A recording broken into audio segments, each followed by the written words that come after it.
Muito bem, pessoal, então agora a gente vai dar sequência ao nosso estudo aqui do Poder Judiciário. Nós vamos estar tratando das questões que envolvem o Supremo Tribunal Federal. O que nós temos para falar sobre o STF? A primeira referência que nós precisamos fazer quanto ao STF, quando a gente fala do STF, é tratar da composição do STF. E aí, a composição do STF é muito tranquilo, por quê? Porque o STF é composto por, vejam, são 11 ministros. Os 11 ministros do STF são nomeados pelo presidente da República. A nomeação pelo presidente da República se dá entre brasileiros que devem ser brasileiros natos, não porque estabelece assim o artigo 101 da Constituição Federal, mas porque lá no artigo 12 da Constituição Federal, quando nós temos os cargos privativos de brasileiro nato, é cargo privativo de brasileiro nato o cargo de ministro do STF. Então, eles serão nomeados pelo presidente da República,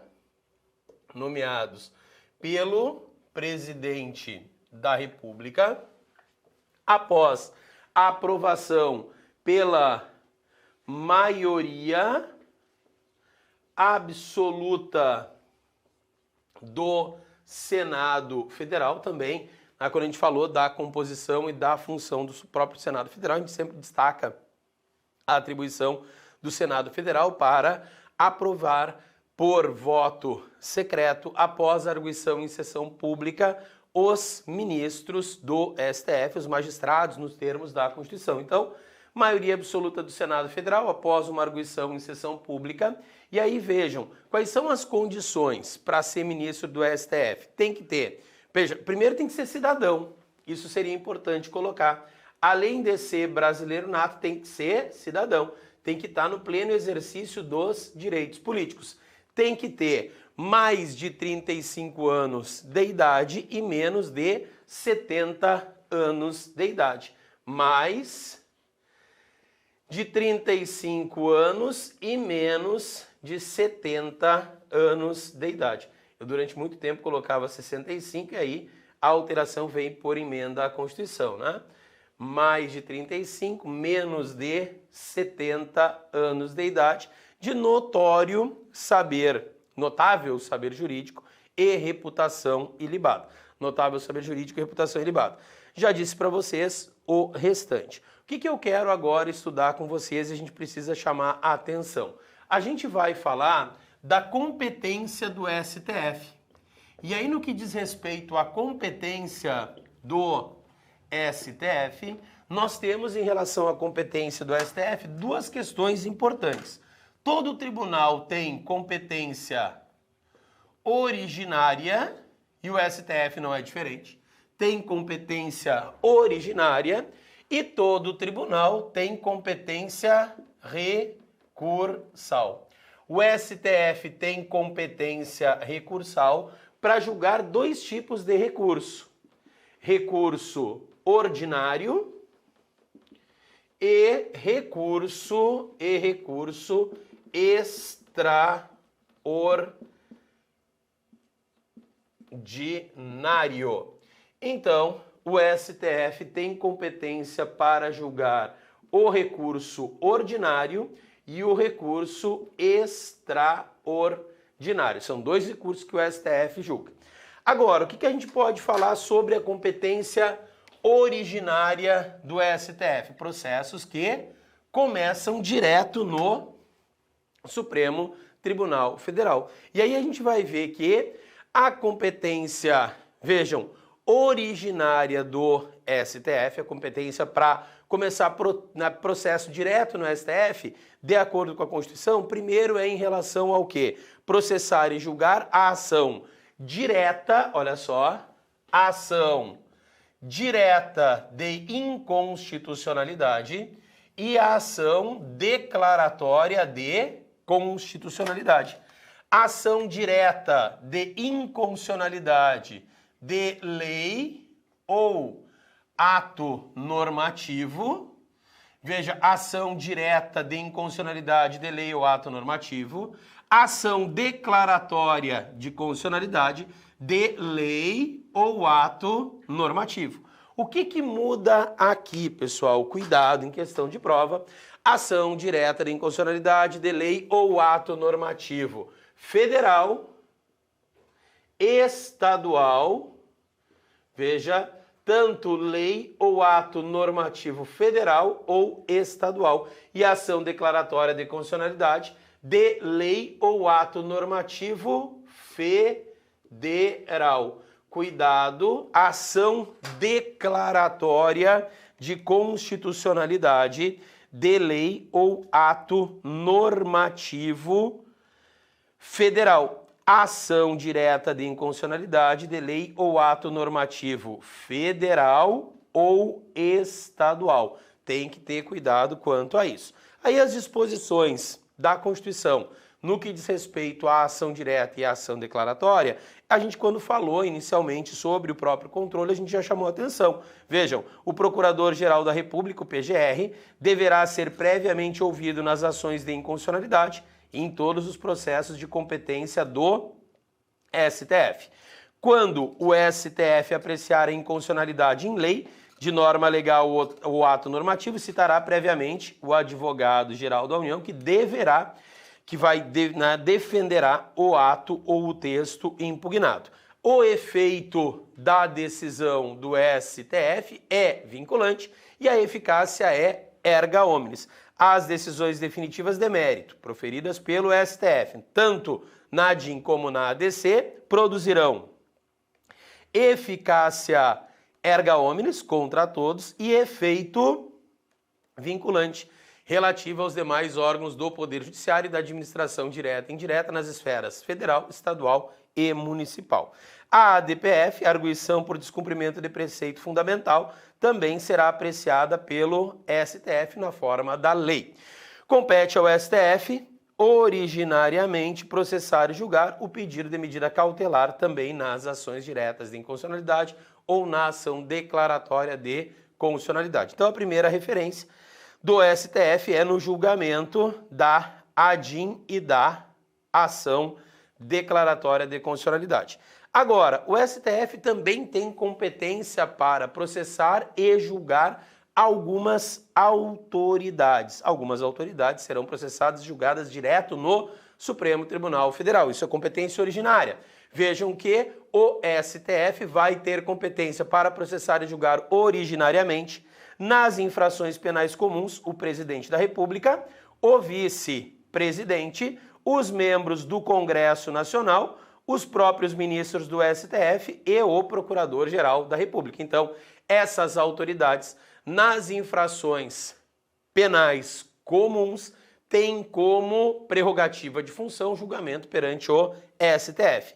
E vejam que, tanto nas infrações penais comuns, como nos crimes de responsabilidade, nós vamos ver que é competência do STF, nas infrações penais comuns e nos crimes de responsabilidade, processar e julgar os ministros de Estado, os comandantes da Marinha, do Exército e da Aeronáutica, ressalvada a hipótese do artigo 52, inciso 1. Por quê? Porque o artigo 52, inciso 1, diz que compete ao Senado Federal processar e julgar os ministros de Estado, os comandantes da Marinha, do Exército e da Aeronáutica, quando houver crime de... Veja, quando nós tivermos o quê? Quando a gente tiver um crime que tenha conexão com os crimes de responsabilidade do presidente e do vice-presidente da República. Então, da mesma natureza e conexos com os daqueles, do presidente e do vice-presidente da República. Agora, se for infração penal comum, se for crime de responsabilidade do ministro de Estado, do comandante da Marinha, do Exército e da Aeronáutica, ele será julgado pelo STF, assim como os membros dos tribunais superiores, dos tribunais de conta da União, os chefes de missão diplomática de caráter permanente. Veja, em relação ao habeas corpus, compete ao STF processar e julgar o habeas corpus quando for paciente todas as autoridades que nós falamos anteriormente. presidente, vice-presidente, membro do Congresso Nacional, ministro do STF, procurador-geral da República, ministro de Estado, comandante da Marinha, do Exército, Aeronáutica, ministro dos Tribunais Superiores, ministro do Tribunal de Contas da União, chefe de missão diplomática de caráter permanente. Ou compete ao STF processar e julgar o habeas corpus quando o coator for um tribunal superior, o coator ou paciente for uma autoridade ou funcionário cujos atos estejam sujeitos diretamente à jurisdição do STF e ainda habeas corpus come o crime quando o crime for sujeito à mesma jurisdição em uma única instância. Mandado de segurança e habeas data contra atos do presidente da República, mesa da Câmara dos Deputados, do Senado, do Tribunal de Contas da União, Procurador-Geral da República e do próprio STF. Então vejam que quem julga o mandado de segurança contra ato do STF é o STF. Quem julga mandado de segurança contra ato do STJ é o STJ. Quem julga mandado de segurança contra ato de tribunal é o próprio tribunal. É importante chamar a atenção quanto a isso. Mandado de injunção, quando a elaboração da norma regulamentadora for atribuição do presidente, do Congresso, da Câmara, do Senado, das mesas de uma dessas casas legislativas, do Tribunal de Contas da União, dos Tribunais Superiores e do próprio STF. Compete ao STF processar e julgar o litígio entre Estado estrangeiro ou organismo internacional e, veja, Estado estrangeiro ou organismo internacional de um lado, a União, o Estado e o Distrito Federal e território. Então, se eu tiver um litígio entre um Estado estrangeiro ou um organismo internacional e do outro lado, a União, os Estados, o Distrito Federal e os territórios, a competência vai ser do STF. As causas e os conflitos entre União e os Estados, União e o DF, entre uns e outros, ou seja, Estado com Estado, Estado com DF, inclusive as respectivas entidades da administração direta. É do STF a competência para julgar o, vejam, pedido de extradição solicitado por Estado estrangeiro. Quem vai julgar o pedido de extradição solicitado por Estado estrangeiro é o STF. Também é ele que julga a revisão criminal dos seus julgados e a ação rescisória dos seus julgados. O STF julga a reclamação para a preservação de sua competência e garantia da autoridade das suas decisões. É o STF que vai executar proceder à execução nas causas de sua competência originária, facultada a delegação de atribuições para a prática de atos processuais a outro órgão do Poder Judiciário. A ação em que todos os membros da magistratura sejam direta ou indiretamente interessados e aquela em que mais da metade dos membros do tribunal de origem estejam impedidos ou sejam direta ou indiretamente interessados. Conflito de competência, pessoal, entre o STJ e qualquer tribunal, então STJ com qualquer outro tribunal, os tribunais superiores com tribunal superior, então STJ com TST, TSE com STJ, quem julga o conflito de competência entre os tribunais superiores é o STF e também entre Tribunal Superior e qualquer outro tribunal. Tribunal Superior com qualquer outro tribunal. Um Tribunal Superior e qualquer outro tribunal, então é de competência do STF. As ações contra o Conselho Nacional de Justiça e as ações contra o Conselho Nacional do Ministério Público. E aí fechamos a competência originária e passamos aqui para esse quadro da competência recursal, porque a gente já falou que a competência do STF é originária e ela é recursal, para julgar recurso ordinário e recurso extraordinário. Podemos voltar para o nosso quadro no material, onde nós temos que quando cabe recurso ordinário. Primeiro, se eu tiver crime político. Vejam que a competência para julgar crime político é da Justiça Federal. E aí, da decisão da Justiça Federal, caberá recurso ordinário para o STF, sempre que for crime político. E caberá recurso ordinário quando a gente tiver, observem, uma decisão denegatória em habeas corpus, mandado de segurança, habeas data e mandado de injunção, desde que eles tenham sido decididos em única instância pelos tribunais superiores. Então, olha só, cabe recurso ordinário para o STF se houver crime político. Recurso ordinário se houver crime político. Ou se a gente tiver habeas, tanto corpus como habeas data, ou mandado de segurança, ou mandado de injunção. Observem no material, serve tanto para habeas corpus, mandado de segurança, habeas data e mandado de injunção. Com a peculiaridade do que essas ações aqui, têm que ter sido de competência originária de um tribunal superior, competência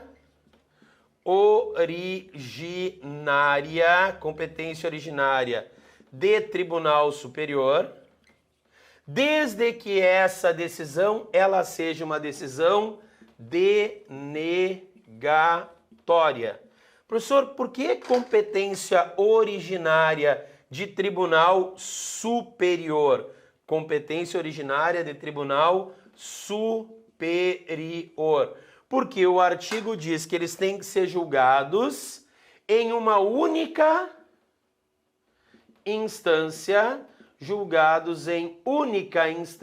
por tribunal superior. O que é julgado em única, decidido em única instância pelos tribunais superiores? São aqueles processos de competência originária dos tribunais superiores, desde que a decisão seja denegatória. Ok, pessoal? Então, recurso ordinário para o STF se eu tiver o quê?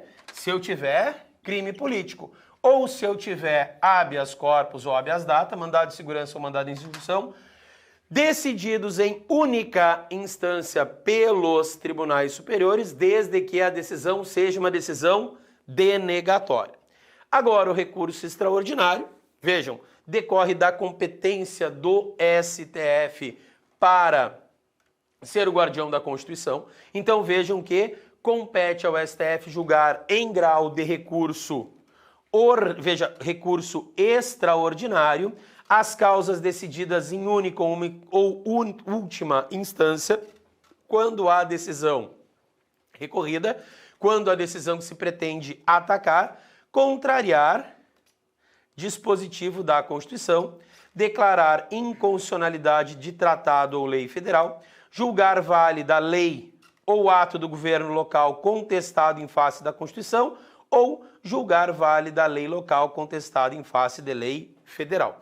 No caso do recurso extraordinário, o recorrente deverá demonstrar a repercussão geral das questões constitucionais discutidas no caso, nos termos que são previstos em lei, a fim de que o tribunal examine a admissibilidade do recurso e só vai poder recusar o recebimento do recurso se houver a manifestação de 2/3 dos membros do tribunal. Então, tem que demonstrar a repercussão geral de acordo com a lei. Então, a lei estabelece o que é a repercussão geral. E, para que o tribunal possa recusar o recurso, dizendo não tem repercussão geral, é necessária a manifestação de 2/3 dos membros do STF. Ok? Fechamos a competência do STF, vamos tratar agora da súmula vinculante. O que eu preciso chamar a atenção de vocês para a súmula vinculante? Vejam que a súmula vinculante ela pode ser elaborada de ofício pelo STF ou mediante a provocação. Então, ela pode ser elaborada de ofício ou por provocação.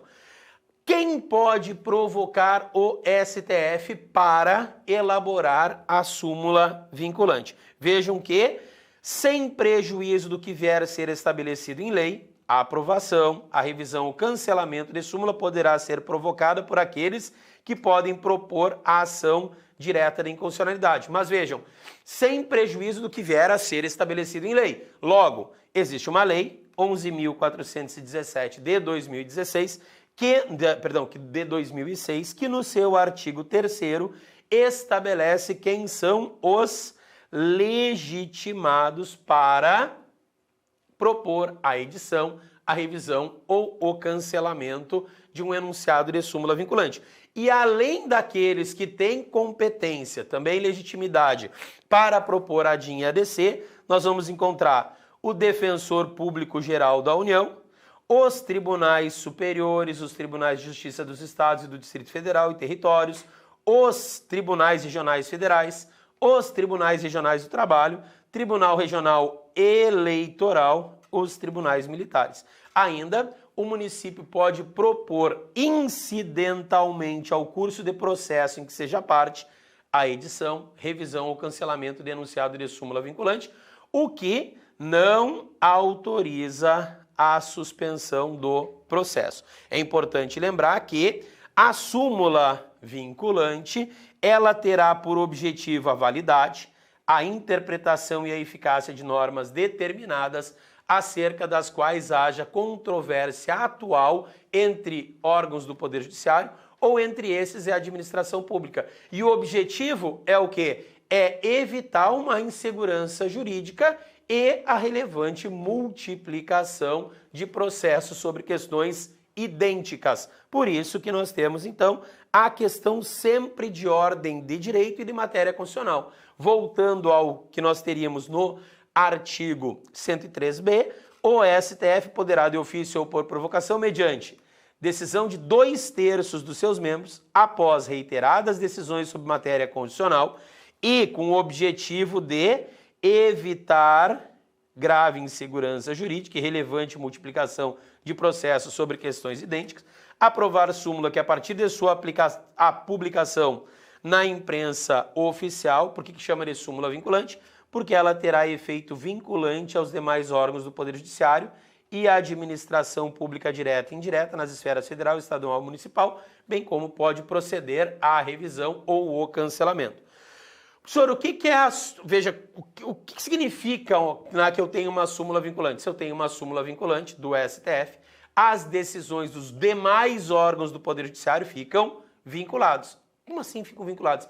Tem que seguir aquilo que o STF já estabeleceu na súmula. E a administração pública também, sob pena de, se não seguir o que está na súmula, vejam, do ato administrativo, que não seguir a súmula aplicável, não seguiu a súmula aplicável ou indevidamente aplicou a súmula, caberá reclamação ao STF. O mesmo a decisão judicial.